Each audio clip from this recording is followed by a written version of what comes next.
యేసుక్రీస్తు నామములో మీ అందరికీ శుభములు.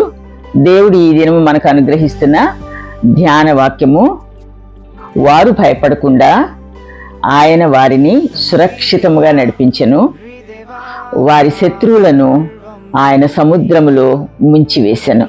ఎవరండి వారు?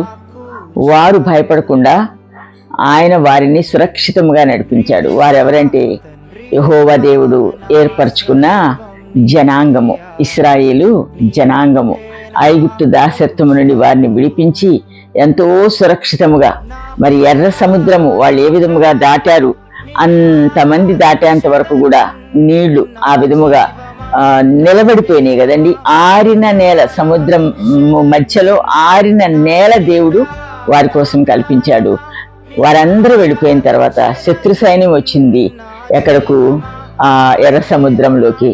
అయితే నీరు కలిసిపోయినాయండి, దారి మార్గం లేదు. అందరు కూడా, శత్రువులందరూ కూడా, ఫరో సైన్యము, రథాలు, గుర్రాలు, రౌతులు, సైనికులు అందరు కూడా చనిపోయారు కదా అండి. అదే ఇక్కడ చెప్తూ ఉన్నాడు దావీదు రాజు.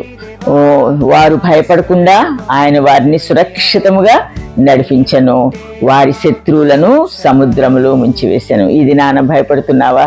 లేకుంటే ఈ దినాన నీ చుట్టూ ఉన్న పరిస్థితులను బట్టి నువ్వు భయపడుతున్నావా? భయపడొద్దు.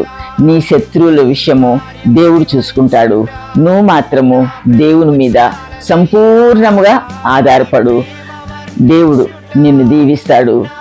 నీ యొక్క భయముల నుండి ఆయన నీకు విడుదల కలుగు చేస్తాడు. అట్టి కృప దేవుడు నీకు అనుగ్రహించును గాక. ఆమేన్.